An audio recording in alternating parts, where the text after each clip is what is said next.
BlackRock represents some of the bad things that are headed our way that we need to overcome. It's like it's not all puppy dogs and ice cream out there, but we're taking it with stride. We're Generation X. We're tough as nails. We got stuff to do. We're not stopping. It's that kind of attitude. Today's guest is no stranger to the ZHZ fam. He's a drummer, producer, and the sonic architect behind Apophis' upcoming album, BlackRock. From the studio to the stage, David Hunsaker is back with us to talk about the making of BlackRock, what's next for Apophis, and how he's helping shape the sound of Utah rock through L-Town Productions. Dave, how you doing, man? What's up, Hey, man? guys, what's going on? Hey. Welcome back to the show, man. Yeah. Heck yeah. Stoked to be here. It's been a minute. Yeah, it has. We did quick Ariel's Bones live stream when that album came out in March or something. Yeah, that's right. We still haven't quite dialed in the live stream yet. We're still working on that. But yeah, they're tough. They're tough. But it's still got some plays, that thing. Yeah, well, got a few plays. Yeah, we bribe people and offer them favors and free shit. So but we're here to talk about, you got a new album coming out. That's right. Midnight tonight. Yep. It drops. Yeah. Yep. It's by Apophis, and then is this the third album from Apophis? It is. Yeah, it's the third Apophis album. Right on, man. Right on. It's called BlackRock, for those who don't know. It's probably going to be already out by the time you see this, so you can stream it right now. But at the time we're recording this, it's dropping midnight, and pretty stoked, man. I haven't heard any of it because I didn't get the chance to hear any of the previews. But yeah, Huso, he had made a comment on, I think, Facebook that he had the privilege of listening to you threw some bones his way, and he said it was pretty impressive. So right on, man. Yeah. What's the story behind this record, right? Creatively, emotionally, sonically, and what sets it apart from Apophis' past work, man? Good question. This album is definitely much more of a straight hard rock album, okay? But it's still stylized like an industrial album, okay? But there's a lot more live drums on it.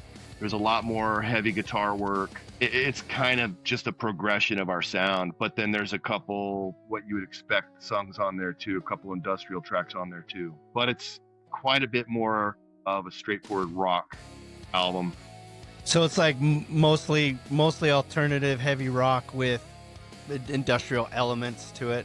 Yeah, it's stylized like an industrial album, but it's definitely like not safe. It's super bold, quite avant-garde, and there's some progressive elements to it as well. For sure. Nice, man. Like Jeff Huso commented, like, it's been on my SoundCloud the whole time as it's been developing. You know what? Then I have heard some of it because I have heard some of it. Then I started to get final mixes like 4 months ago, and then I took on mastering it myself and started to replace those mixes with the masters.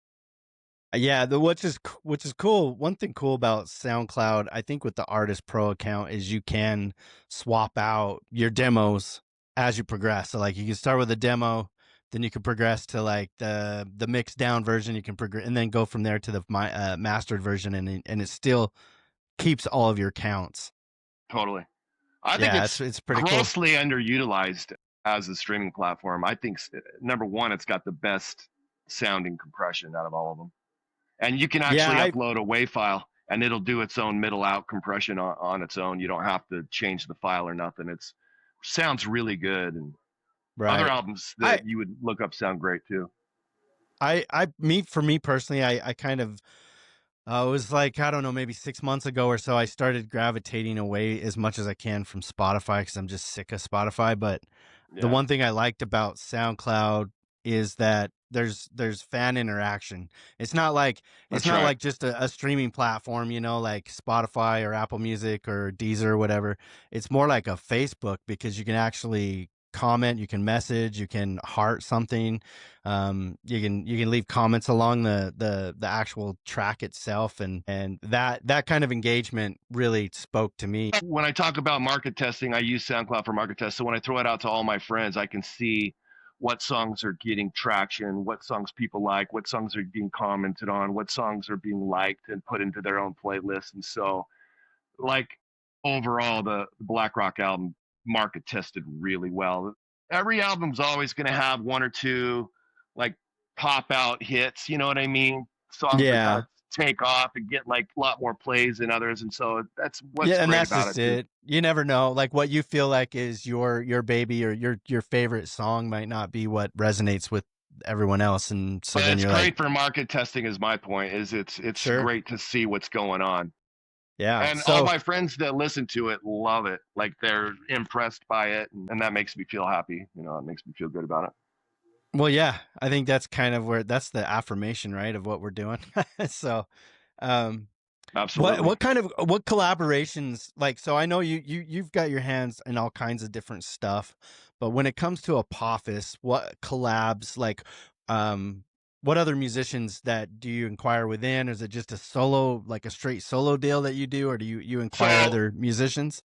It's a great question, actually. There are a couple other musicians on this album. So Scotty Francis does some bass work on it, a little bit of bass work. In particular, his standout. How's he doing, by the way? He's doing really good, man. I haven't talked to him forever too. So yeah, shout okay. out to Scotty, and he's in the studio with the Nine Spine guys right now. So yeah, no kidding. Nine Spine's doing something. I might have just spilled the beans, but I'm sure he'll be talking more about it. Who's singing? Who's singing? Well, I don't know. Or you do know, and you realize that you may have said too much, so you'll just leave it at that. I really don't know, but I'm sure there's writing and demoing up stuff, maybe to even find a singer, you know, so that would make sense. Anyway, so I talked to Scott often still, and he did some really awesome bass work, in particular the track Hamster. So that's Scotty. You can hear him. It screams Scotty. Yeah, all got over a signature on it. So sick. Yeah. Is there any other guys that you put on there as well? There is a Corey track on there on the Narcissist. So there's a Corey vocal on there on the chorus. So okay. Yeah. And then other than that, it's just me and Nick. Okay. So Nick was involved. Nick Huff was involved with this as well.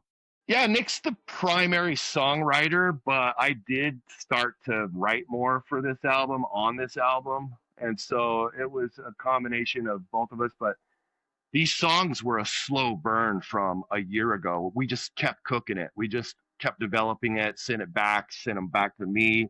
Live drums went back and forth. We slow cooked it, and so it was quite a large project. And we did stuff in between as well, I should say. You know, I did Ariel's Bones. I mixed a couple records for QSO, Spring Tank, and Trigger Thieves, and then went back to it. And then I'm working on a couple other things too, actually. So it was a slow cook. Yeah, but it's cool. It turned out great, man. It turned out killer.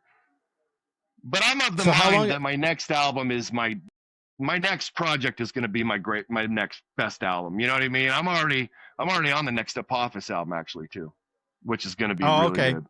Yeah. Isn't that funny how that works though? How it's like by the time you get to the point of actually like releasing the music, for you as the artist, for us, and it's the same. I know Zach feels the same ways. For us as the creators and the artists, by the time we hit release, we're already on to the next thing, man. Yeah, that's exactly it. We get excited and these things fill up our mind and soul during the creative process. And then once it comes time to share it with the world, we're working on the next big thing and trying to progress and grow. And go past it, you know? No rest for the wicked. And I'm of the mind that you got to make all those mistakes throughout all your productions and just keep building off it. And you know what I mean? So like, every time I take on a new project, I've like elevated my skill set. You know, I'm ready for the next thing, you know, so it's been amazing. It's been amazing. As long as you're having fun, really. I mean, absolutely. How long does it take you to do this album? Like, when did you start this album? This album was a year. Okay. Yeah. But again, I was working on things in between and on and off, and then it needed some vocal work done. And truth be told, I sing on half the songs, so I got leads on half of them. and some of my parts still needed to be done, and I went back and revisited and redid it in the middle of winter, moving into spring. So I think I sang my last vocal sometime in late March. Okay. And then it's just and after then it was that, mixed time. Yeah, I got you. Yeah. Oh, so you'd already tracked everything at that point. Yeah, slow burn. So sure. I wanted to pick your brain because you're not only, you know, a producer and writer, but and a drummer, but you also are a mixing engineer, and now you do your own mastering too. I wanted to give a couple of questions. So I'm going to give you a scenario, and give me your quickest, best answer, right? Okay, so I'm a young, budding musician. I got GarageBand or BandLab on my laptop or my iPad or whatever. I've got a microphone. I got one microphone. How would I record a drum set? If I wanted to record a live drum set, what is your best suggestion with using one mic? All right. Well, what I would do is I'd definitely do it on the grid to a click track, okay? And I would just put the mic in front of the kit and try and capture the whole kit. And if you got somebody that's going to be helping you with production, I mean, you're going to get that live kit sound, but I mean, it doesn't mean you have to live with that live kit sound, okay? Like, you could hire out some live drums recorded well, or you could program them, or you could have somebody like me help, you know. I'm thinking artist development. Yeah, no, this was this is just somebody like trying to just getting started. They want to record their friend. They just got a band together. Like, this is just like beginner setup sort of idea. Not, I mean, obviously as they grow, but if there was a way to record a drum with one mic, where would you place the mic? Like, how far away, how far up? I think it could be done. Okay, so that's completely the restriction. Okay, I kind of get it. Yeah. I would be in front of the kit. Like, if you were standing in front of a kit and wherever the earshot is that sounds the best, I might move my head around a little bit. Okay. To try to get a balance between the kick and the snare and the toms and the cymbals, and not too much cymbals. You don't want to be too high or the cymbals will take over. So I would probably just put my head where I think the kit sounds the best and place it right there and get a drum sound that way, probably, if I absolutely would you place had to do it. Behind the drummer, or would you place it in front of the room? In front. Okay. No, this is good to know. Like, but yeah.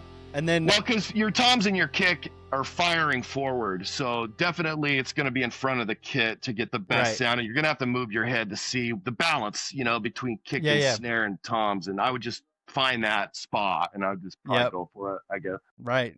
So basically, the balance of that is really where you're placing the mic, you know, because of the acoustic volume of each part of the drum set. No, it makes perfect sense. All right, and then let's say they want to record their guitar and they have a mic. Should they run direct? Should they mic their amp?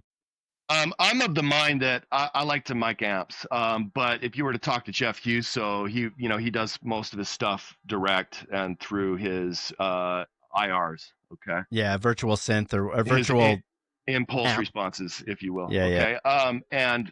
But I'm an amp micer, so I would get a really good sound. I put an SM57 right out between the dust cap and the cone, right there, about 3 fingers to 2 fingers away, and I would just record the amp. Cool. So this is good stuff. Like, this is something that, you know, somebody starting out trying to play with recording might have to factor in. And then absolutely. And then vocal wise, what would be your suggestion? Let's say they have a SM57, just a single mic and. But they work, actually. SM57s they do. They're great. I got an SM7 right here, which is just a large diaphragm version of an SM57, but this is my vocal mic right there. Now, I have some fancy outboard gear, but if all you had was an SM57 rather, you'd get a decent vocal. Either put it on a stand and create a pop filter with some pantyhose or something, so you don't get all the percussion, and just get right up on it and set a nice, you know, gain stage it correctly, and you'd be just fine.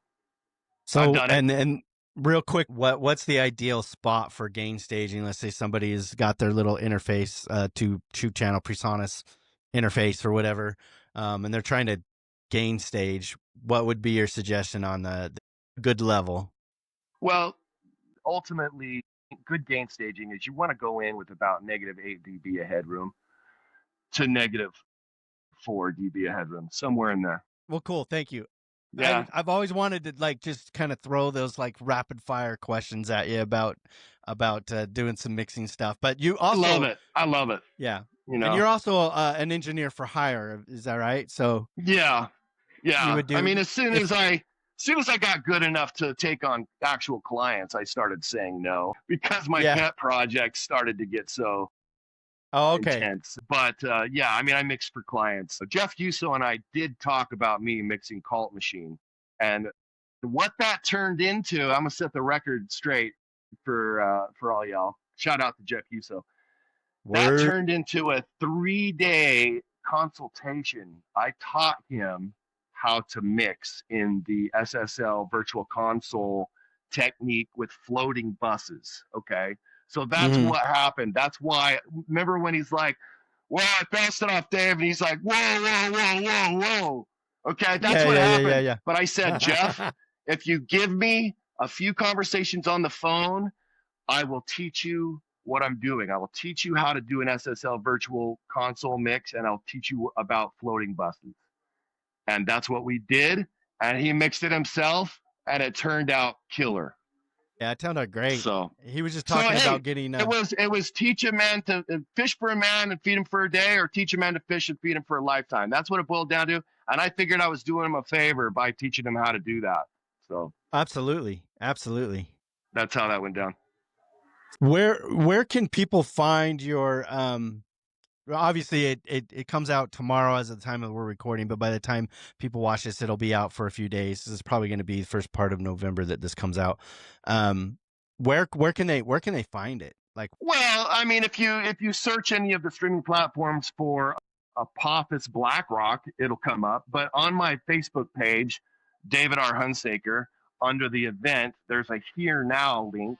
And under the Here Now link, all links will go active. And from the Here Now link, you can just pick your preferred streaming platform. It's also on my L-Town Productions page, Facebook at L-Town Productions.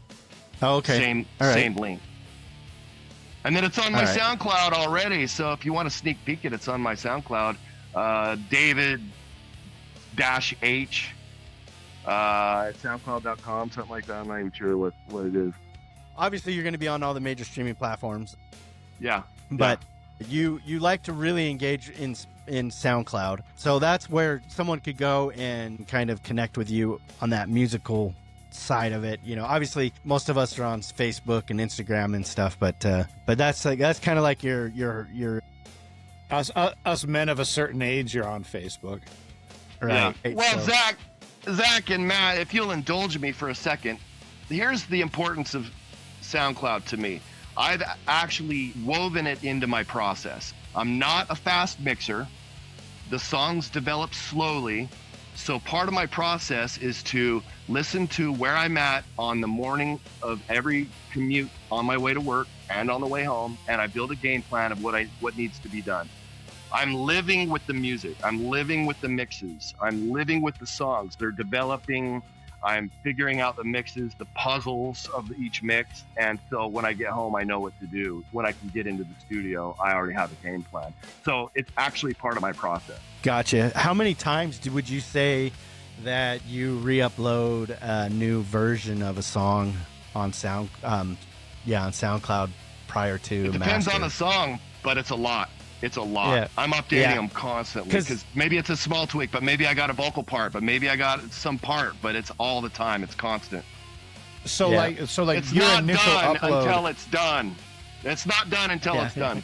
You know what I'm saying? So going back to the initial upload of a song, how rough of a cut is it that when you initially put it up there? Like, is it like instrumental, but like before there's even vocals on it? Do you upload an instrumental? Yep. Wow. It starts, let me put it this way. It starts out as a rough demo. All right? It's a demo at that point. It's a demo until it's not a demo, okay? And as soon as it goes to all streaming platforms, well, that's when it's done, right? But it's a demo until it's done. And so I'm just studying it. We all are, you know? Quick intermission, folks. We've curated a Spotify playlist called The Guest List, showcasing the incredible artists who grace our show with their talent and stories. Dive deeper into their music. Plus discover exclusive tracks by Z Frequency. Click the link in the description or search for The Guest List on Spotify. Enjoy, and back to the show. Well, I don't know if I can answer that without really telling you that the album is sweetly dark. It's skims off the atmosphere of politics a little bit, in a good way, not a bad way, you know. And Black Rock represents some of the bad things that are headed our way that we need to overcome. Okay. Well, yeah, even Apophis in itself is kind of like, referring to the asteroid, but yeah, but it's taken on a lot more than that now. It's taken on a metaphor of its own. It really has. Sure. It encompasses it encompasses everything. It's like it's not all puppy dogs and ice cream out there, but we're taking it with stride. We're Generation X. We're tough as nails. We got stuff to do. We're not stopping. It's that kind of attitude. We're marching. right. We're marching, and we're getting it done. You know what I'm saying? We're artists, and that's what we got to do. That and at 50 years old, we can still make it. We still make it happen. So, dude, we're aging like fine wine. I mean, I'm doing the best stuff that I've ever done, and the next one's gonna be the better, even better. You know what I'm saying? Like, yeah, right. Our generation, we know how to be autodidacts. You know, we know how to educate ourselves. We're just still getting better and smarter and learning from each other's mistakes. So right, never waver. Right on, man. Yeah. So most of this is anything else you want to share? Like, what is a hobby of yours that is not music related? Well, I'm a big skier. I'm a big mountain biker. I'm constantly mountain biking. I'm training for ski season. I just went on a big hike with my dog Bear today. You can see it on my Instagram, the Dave UT at Instagram at the Dave UT. I mean, I have lots of hobbies. Okay. I like retro video games. I do You do a lot of music, RC though. work too. RC. I do a lot of RC stuff. Yep. Yeah. I do a lot of That's pretty cool. Usually in the late winter months when there's nothing else to do, you know what I mean? When it's still not quite good enough weather to go outside, but. And you go boating. Do you have a boat too? You go boating sometimes? Yeah. Yeah, I do have a boat, and we do some boating for sure. Yeah. Nice, man. So you're pretty active actually then, outside activity stuff. I try to think of something that someone might not know about you. What are you guys up to? What have you guys been up to? Well, Matt, you can go first if you want. We're trying to herd cats with getting a new band in rehearsals for live shows, man. We've got Z Frequency. Yeah. That's right. Obviously, the whole Z Frequency project, the studio side had been involving, bringing in all kinds of different musicians to feature on different tracks, several different guitarists, several bass players, one drummer, one trumpet player, but, we've had one singer, and a backup singer. Zach and I on the vocals. I mean, those core, Michael Lesko has been auxiliary between percussion and now Mike's kind of gravitating more toward keyboards and stuff like that. So and rad. But so now Zach put out the feelers and kind of to see of the musicians that we'd worked with who would be really interested in committing to being part of a live incarnation of Z Frequency. We've got it. So we've got Mike Lomax on drums. We've got we got John McCallum on bass, Greg Griffith on guitar. Tristan Reeder is on trombone, and we've got obviously Zach on vocals, me trumpet, vocals, and then Michael Lesko on the keys. Wow. Yeah. Percussion as well, or no? He kind of does both.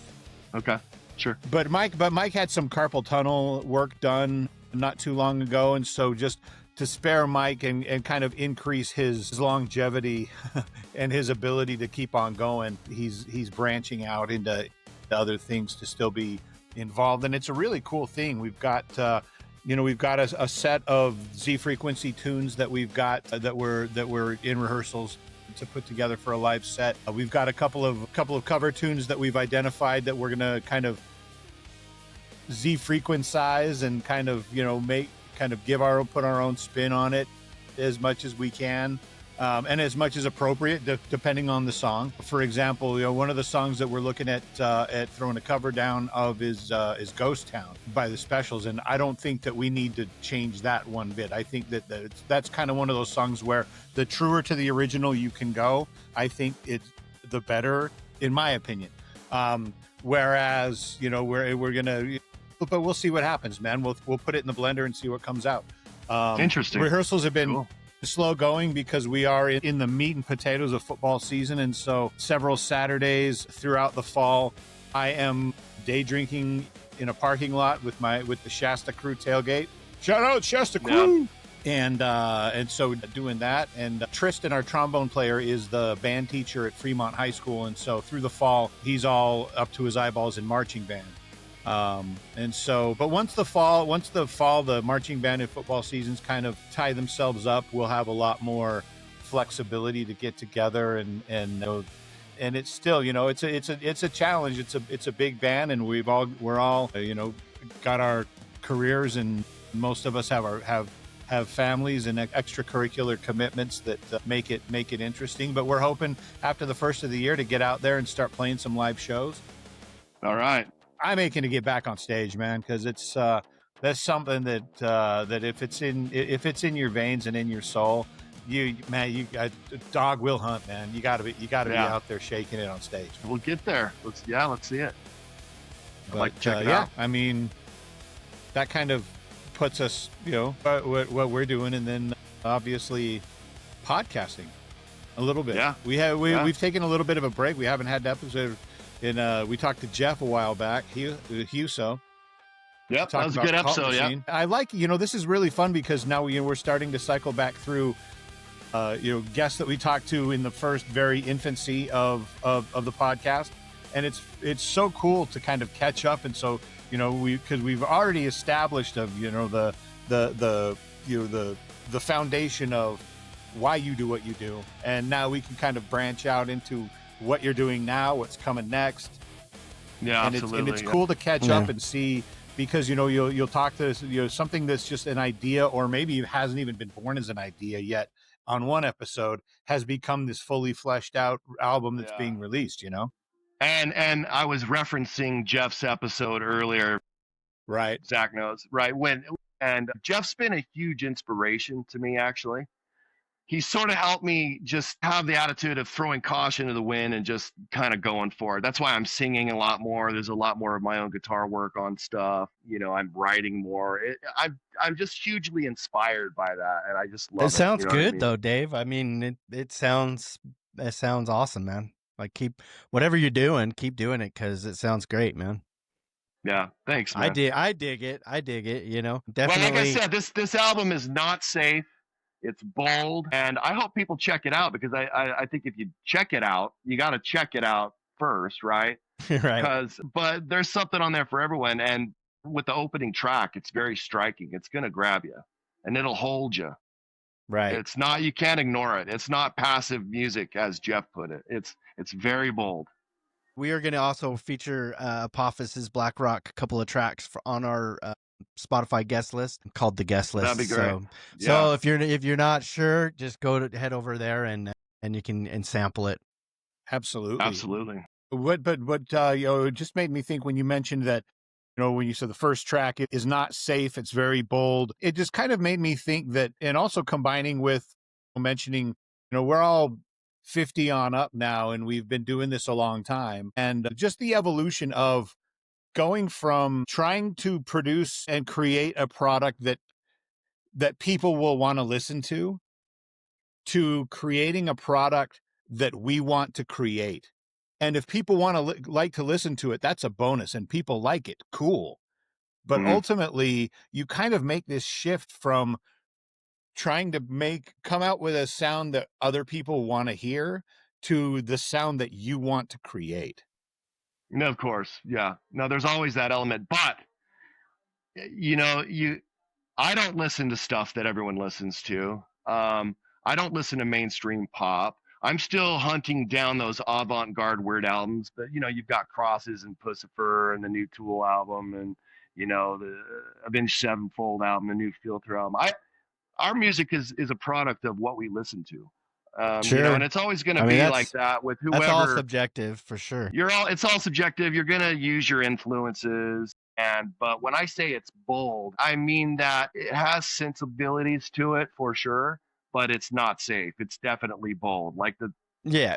Well, I think for you, like when you say it's bold, it's not safe, is that it's more of something it's personally within you that's different than what you're used to putting out. So, well, it's hard to quantify it. It's because you don't want to put out anything safe. You don't want to put out anything. You want people to like it, obviously, but you have to listen to the right people, for constructive criticism. Sure. You can't just listen to anybody. You can't listen to people that don't like hard rock. You can't go to them and ask them what they think I should do with this project, right? So at the end of the day, a true artist is going to do what the artist feels they should do. You know what I mean? It's up to them to decide. Block out the noise, and you have to focus in on just the ones that are important. You know what I mean? Yeah. And that's being an artist. There's a group of everybody out there for this kind of stuff, so. Absolutely. Yeah, it doesn't. Like I said, I market tested it, and so I know. I kind of already know, Yeah, I know what songs are good, and I know what songs might have to grow on you, and that sort of thing. And I know what songs are definitely grab you right off the bat. And there's those on every album. You know what I'm saying? So when you say market test, what is your strategy moving forward from tomorrow? Let's say tomorrow's drop night or drop day. Obviously, you're going to try and do some posts, but whatever happens. Gotcha. Is there a particular song you're going to be like, okay, I want to push this song, or are you just going to like push the whole album, or like what's your strategy? That's a really good question. That out there. It's a really good question. My strategy is that I don't really have a strategy. Okay, all right. Yeah. You know what? It's okay, but man. I will tell you this, Zach. Let me say this, okay? The album was designed as a whole piece. It's a one big body of work. So there might be a single on there, but I don't know. I'm not the one to say what the single is. I have no idea. Like the last one I thought was going to be the runaway single was not the runaway single, and something I thought wasn't going to be was the runaway single on Apophis 2029, and the same thing happened on Aftermath actually. And so I have no idea, but I see it as a big body of work, and so I'm just going to do what marketing I can do and what promotion I can do, and whatever happens. But I'm really proud of the album.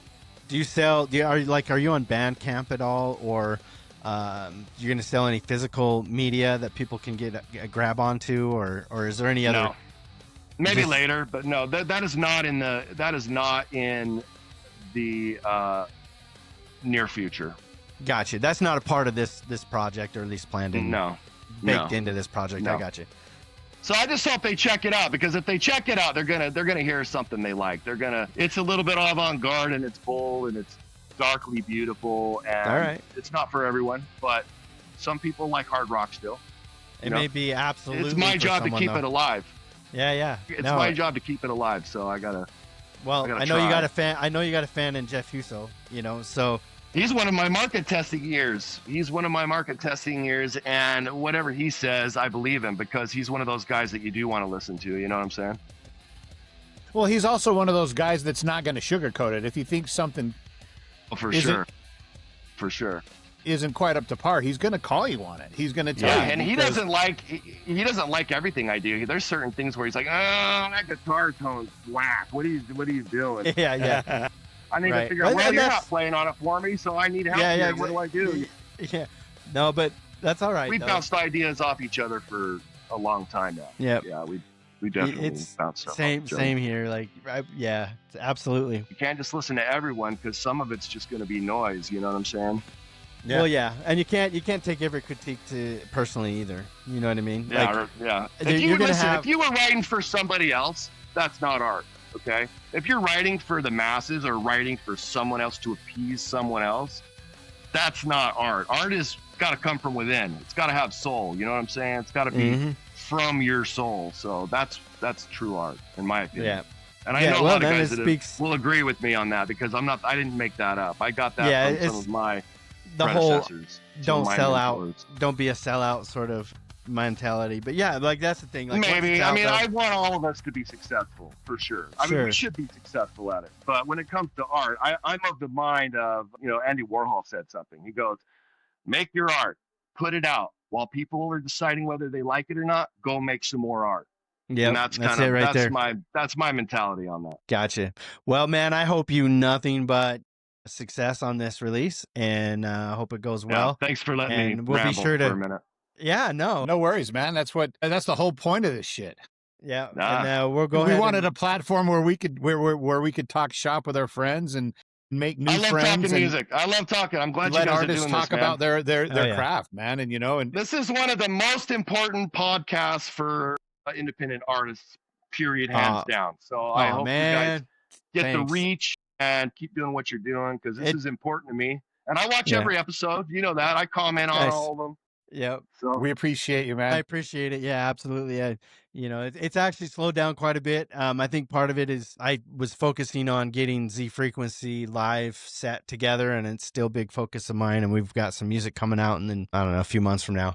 But I still got to keep that going. But yeah, so and this is kind of we've got a new reggae tune coming out, and we've actually and I don't know if this is letting too many cats out of the bag, but we've also done kind of an alternate Latin version with some Spanish language vocals on it. That's right. Wow. So 2 different versions of the same song. One's got a little bit more Latin flair and some Spanish lyrics. And interesting. Yeah, we'll probably bribe audience with that by having them give us their email address, and then we'll kick over that version, or threaten them with it and say, give us your email address or we're going to send you this song. Yeah, depending on how they feel about it, man. The opposite, just to be the opposite of that. That's funny. But yeah, no, that's what we're working on. And but the podcast is, the great thing about the podcast is that it's been, like Matt said, it's kind of solidified a little bit. It's just a matter of getting people in, and sure. I definitely like going down through, like Matt said, going through our past guests and having a revisit. That was always part of the plan. Absolutely. But because everybody's still growing and learning, and new projects coming out. Yeah, so and then awesome. It's always nice to catch up. But I also want to bring in new acts too. And right. So right absolutely. now, absolutely. I've been reaching out, and I haven't got too much buzz. Like, I don't know if they either take me seriously or they take it seriously, or they forgot. And that's possible too. It comes and goes.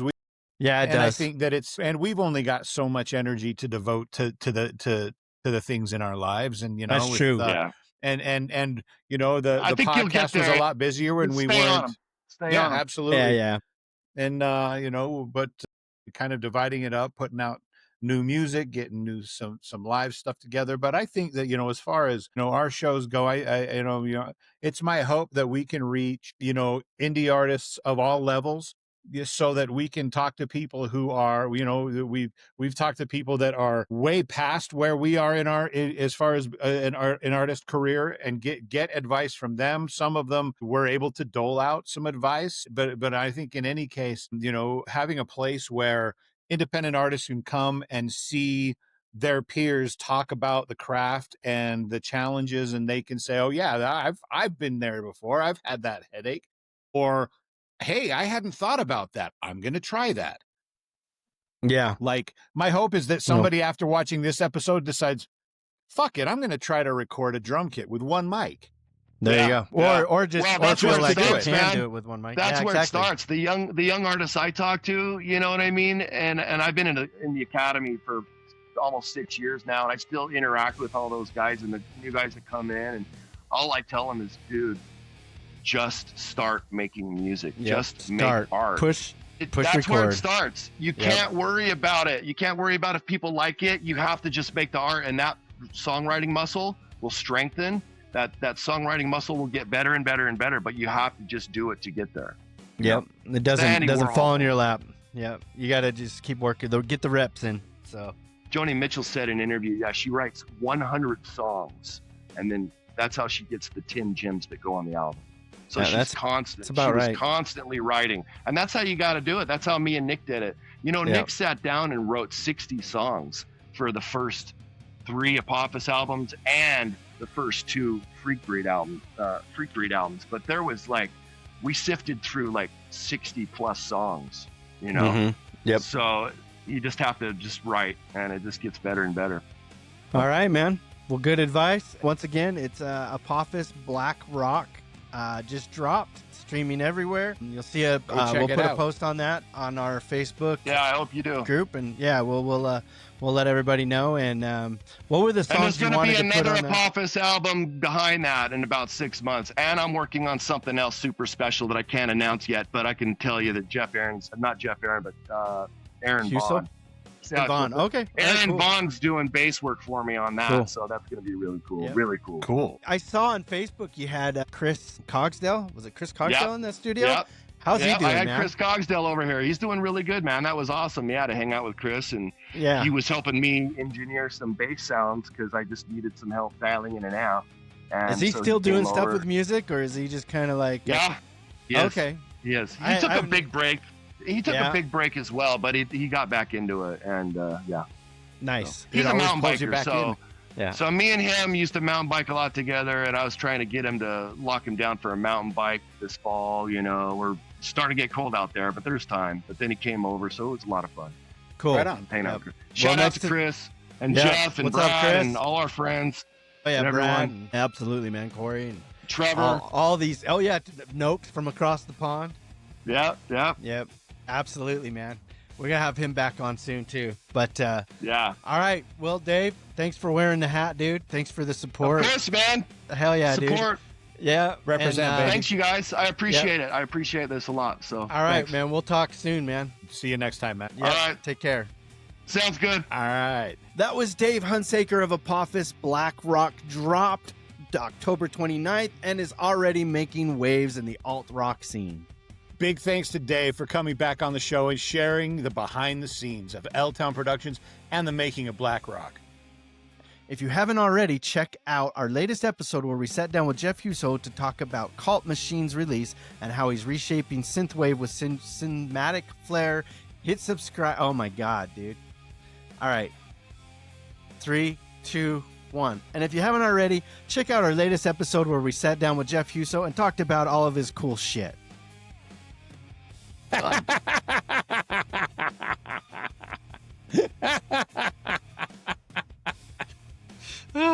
Fucking awesome, man. All right.